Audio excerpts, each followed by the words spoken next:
At 6:23 a.m. on November the 8th, 1944, Corporal Thomas Brennan crouched in the commander's cupola of an M4 Sherman tank in the Hürtgen Forest, Germany, watching fog roll through the tree line 400 yards ahead.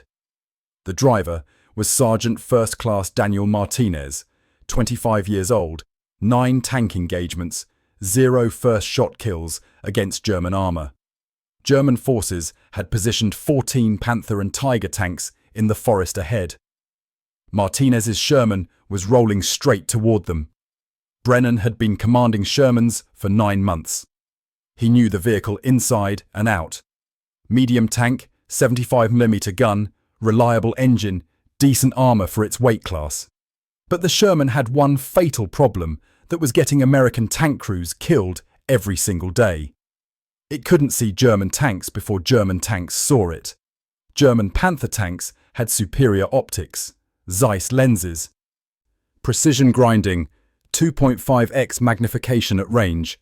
A Panther commander could identify a Sherman at 100 and 200 yards in good conditions.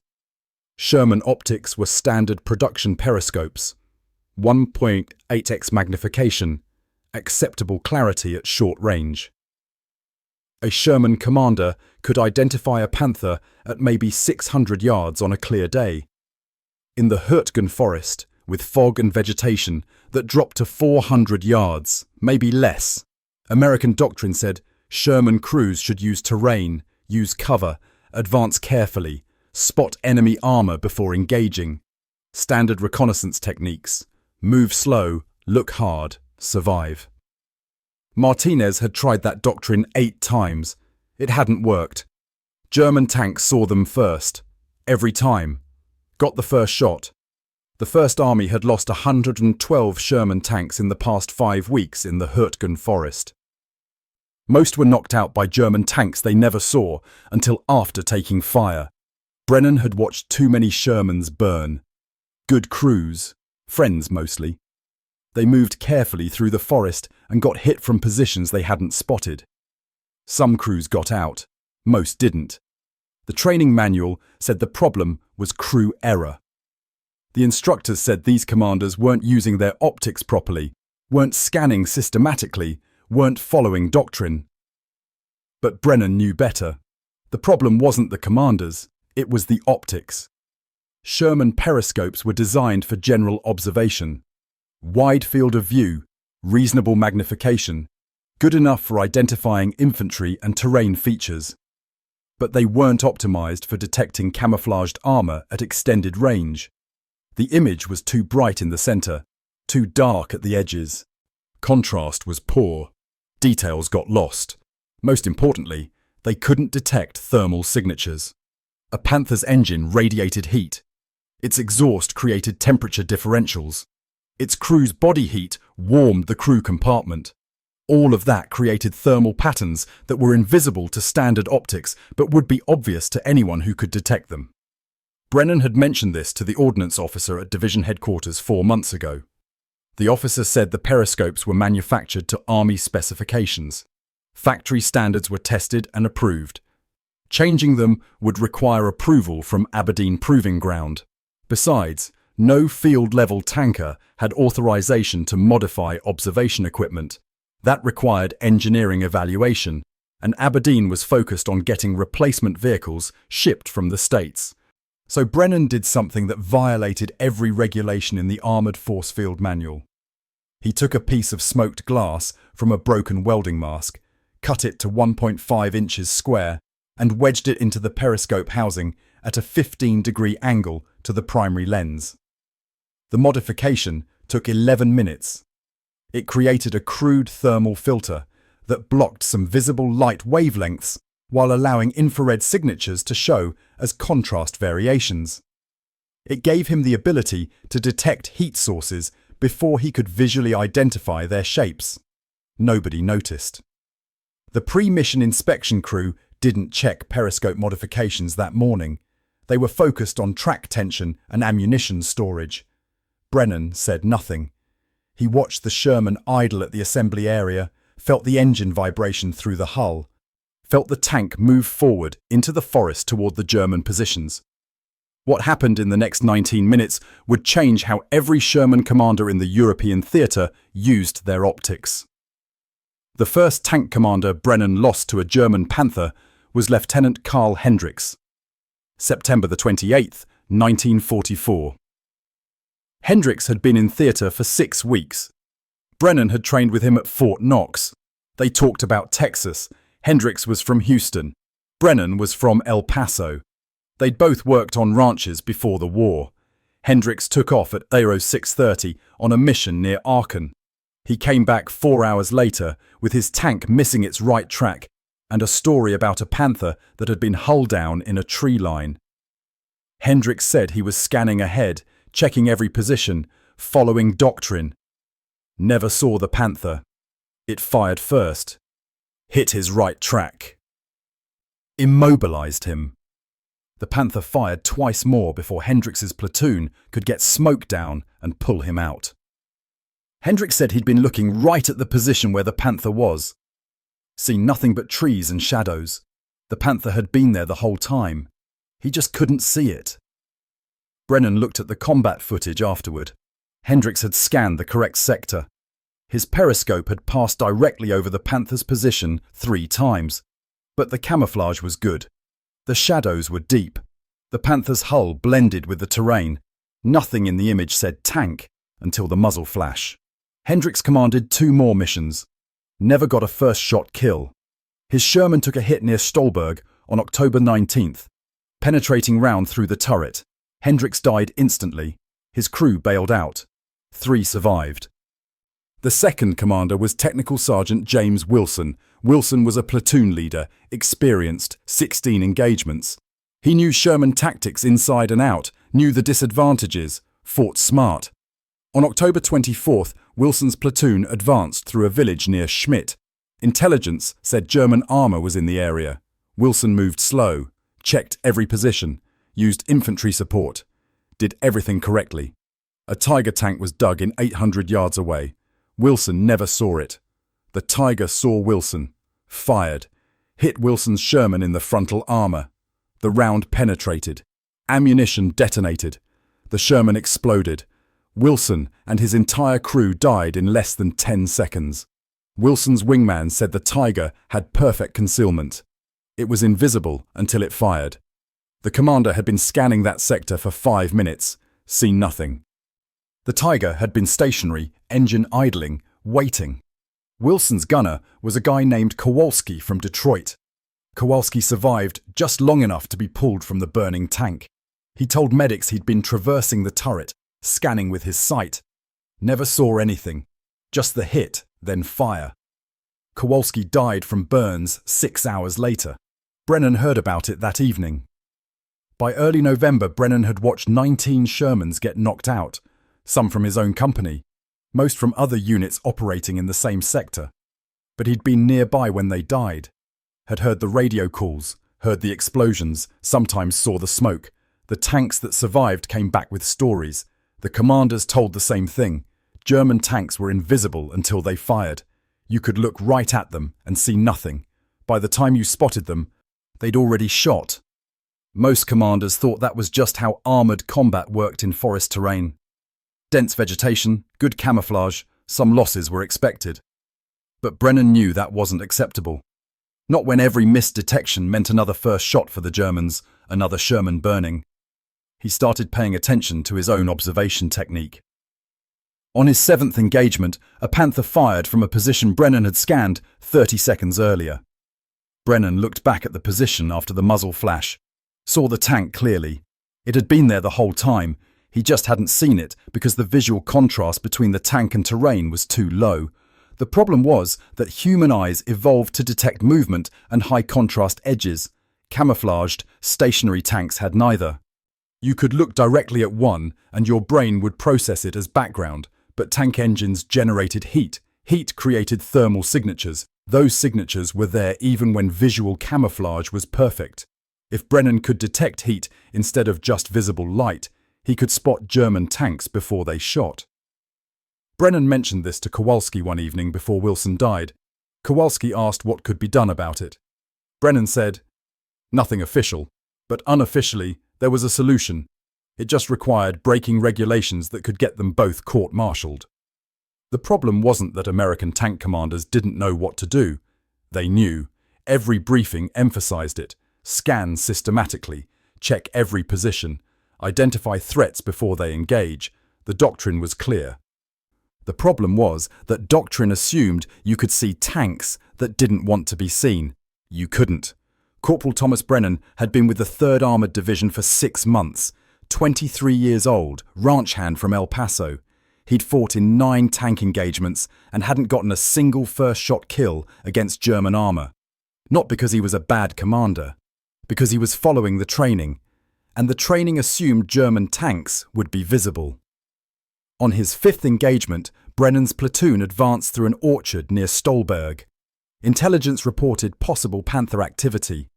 Brennan scanned ahead, checked every tree line, every building, every shadow.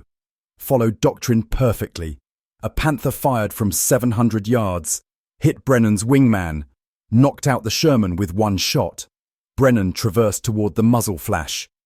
Saw the Panther clearly after it fired. It had been in an obvious position. Good hull-down placement behind a low wall. Perfect firing lane. Brennan had scanned that exact position 4 times and seen nothing. The camouflage was effective. The angle was bad. The shadows worked. His eyes had looked at the Panther without recognizing it. 6th engagement was worse. Brennan's platoon got ambushed near a forest trail. 2 Panthers dug in on opposite sides. Crossfire position. They hit 3 Shermans in 20 seconds. Brennan's tank was 4th in column. He watched all 3 get destroyed before he could even identify where the fire was coming from. His platoon retreated. Left the burning Shermans. 7 dead. 4 wounded. All because nobody spotted the Panthers until they started shooting. 8th engagement. Brennan watched his company commander die. The commander was Captain Robert Hayes, 29 years old, Virginia. Hayes had 22 engagements, almost done with his rotation. Near Wassenach, Hayes's company encountered German armour in a town square. Hayes moved carefully, used buildings for cover, advanced by bounds, professional, competent. A Tiger was concealed in a destroyed building 600 yards away. Hayes never saw it. The Tiger saw Hayes. Fired, hit Hayes's Sherman in the turret side. The round penetrated and detonated inside. Hayes and his loader died immediately. The rest of the crew bailed out with severe burns. Brennan had been 200 yards behind Hayes, heard the radio call, heard Hayes say he was advancing to next bound. Then the explosion. Then nothing. The worst part was knowing. Every time Brennan climbed into his Sherman, he knew German tanks were out there, knew they could see him before he saw them, knew his first indication of contact might be an 88mm round punching through his armour. The crew knew it too.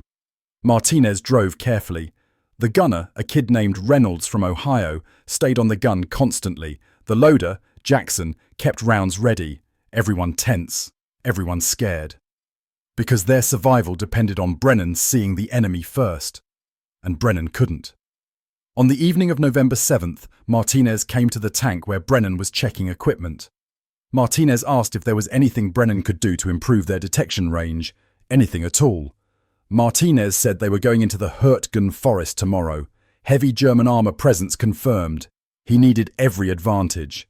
Brennan looked at Martinez, saw the fear. Saw a driver who knew the commander's eyes were the crew's best defence, and those eyes couldn't see far enough. Brennan told Martinez to come back in the morning. He'd see what he could do. Brennan worked alone that night. The tank park was quiet after 2100 hours. Most of the crews had gone to sleep. The only sounds were sentries walking perimeter and the distant rumble of artillery. He opened the commander's cupola, climbed inside. The steel was cold from the November night. Inside, the commander's station was cramped, dark. The periscope assembly was mounted in front of the seat. He looked through the periscope, saw the tree line, shadows, fog. Everything looked flat, no depth, no thermal information, just visible light processed through mediocre optics. The smoked glass came from a welding mask that had been damaged the week before. The mask was being thrown out. Brennan had taken it. The glass was dark green, heat-resistant, designed to filter intense light wavelengths. It wouldn't give true thermal vision, but it might show heat signatures as contrast variations. He sat on the turret floor with the glass and a steel file. Cut it to size. The glass was hard, resisted cutting. His hands were cold. The file slipped twice, cut his finger on the glass edge, drew blood.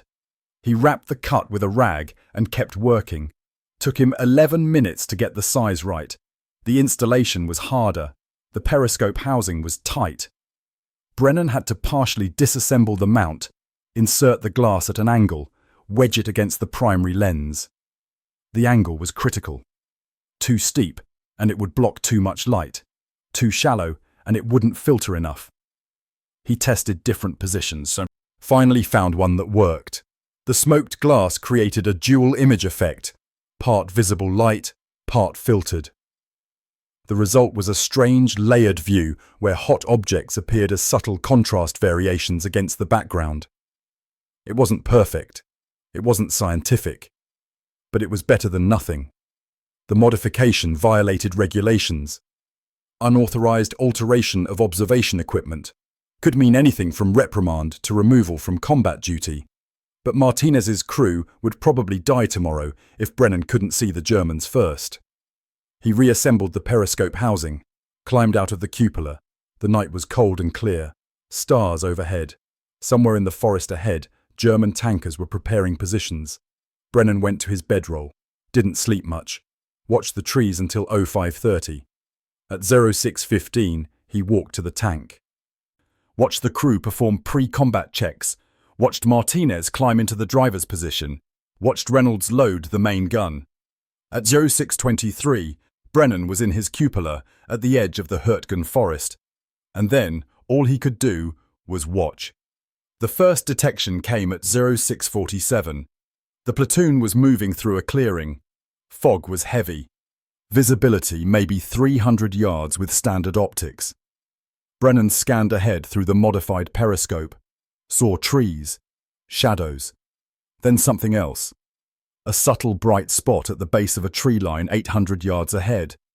Not much, just a slight contrast variation, but it was warmer than the surrounding terrain. He watched it. The shape resolved slowly. Hull down position, angled armor, long gun, Panther tank. Brennan called it out. Panther, 12 o'clock, 800 yards, hull down in tree line. His gunner traversed. I don't see it. Trust me, it's there. Angled hull behind the fallen log. Reynolds put his sight on the position, scanned. Still don't. Wait. Got it. Barely. Range 800. He first, then AP. Fire when ready. Reynolds fired. The 75mm cracked. The round hit short, kicked up dirt 50 yards in front of the Panther's position. The Panther's crew knew they'd been spotted. Started moving, but they were in a prepared position. Took time to back out. Reynolds adjusted. Fired again. Hit. The round struck the Panther's turret front. Didn't penetrate, but damaged the optics. The Panther retreated. Never got a shot off. Brennan's first kill wasn't even a kill, but it was the first time he'd detected German armor before it detected him. First time he'd gotten rounds off first. What Brennan didn't know was that two other commanders in the platoon had been watching his radio calls. They'd heard him call out a target 800 yards away in heavy fog. They'd watched him engage it before it fired.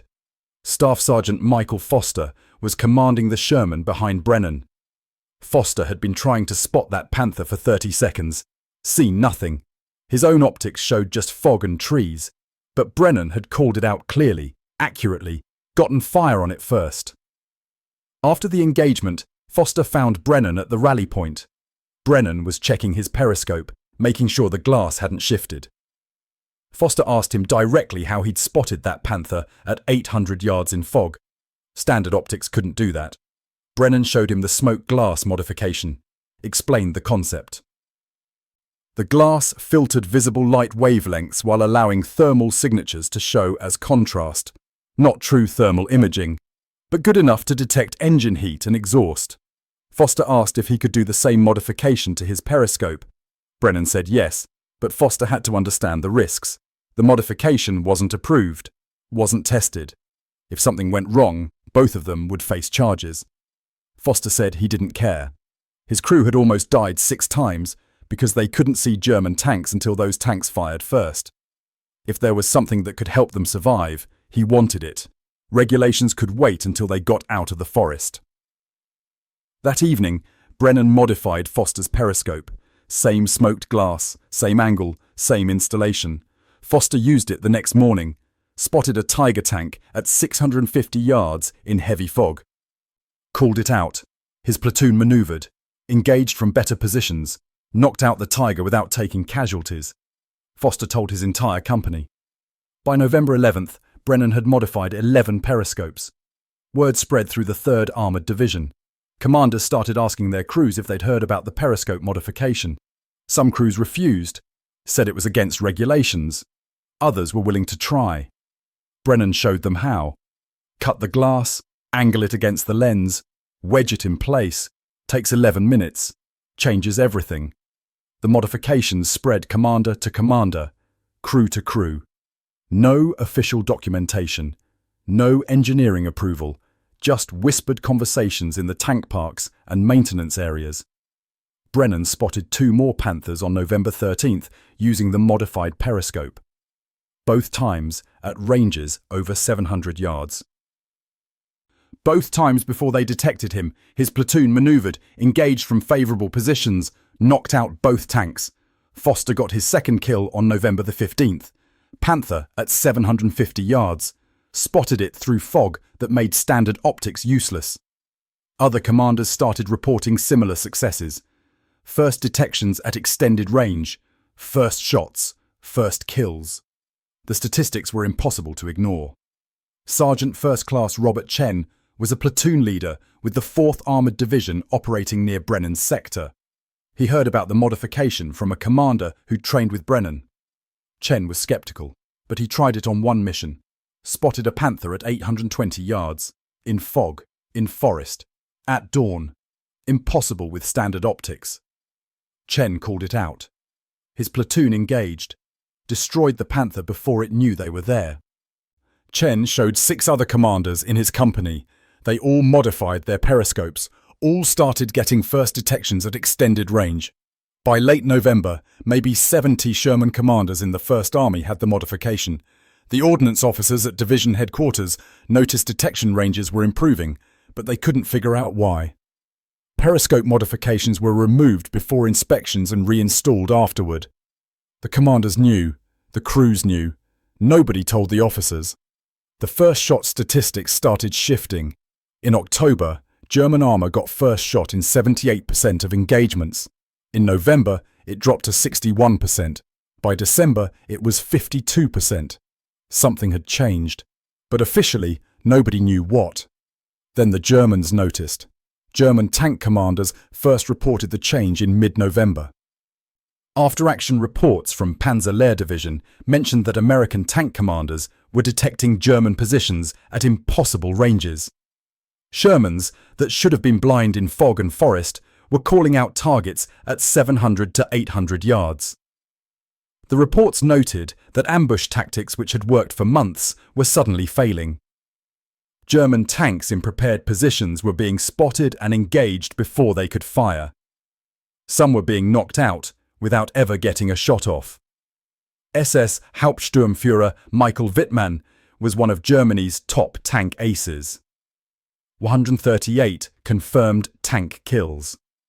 He'd been fighting American armour since Normandy. On November 22, 1944, Wittmann positioned his Tiger in a perfect ambush site near Borscheid. Hull-down position, excellent camouflage, fog and trees for concealment, clear firing lane. He'd used similar positions dozens of times. American tanks would advance. He'd wait until they were at 400 yards. Fire. Destroy 2 or 3 before they even knew he was there. except a Sherman spotted him at 780 yards. In heavy fog, called it out on radio. 3 Shermans maneuvered, engaged from multiple angles. Whitman took hits from 2 directions. His Tiger was damaged. He had to withdraw. Whitman had been ambushing American tanks for 6 months. He knew exactly how their optics performed, knew their detection ranges, knew their limitations. But this Sherman's commander had spotted him at a range that shouldn't have been possible. Other experienced German commanders reported similar encounters. American Shermans were detecting them earlier, much earlier, in conditions where standard optics should have been nearly useless. German intelligence tried to determine what had changed. They examined captured Shermans, found no obvious modifications to the optics. The periscopes looked standard. The magnification was the same. Nothing visible had changed. What the Germans didn't know was that the change was hidden inside the periscope housing, a piece of smoked glass that looked like part of the original assembly. Even if they'd found it, they might not have understood its purpose. It wasn't an upgraded lens, wasn't a new sight, just a crude filter that made thermal signatures slightly visible. But that crude modification was killing their tanks.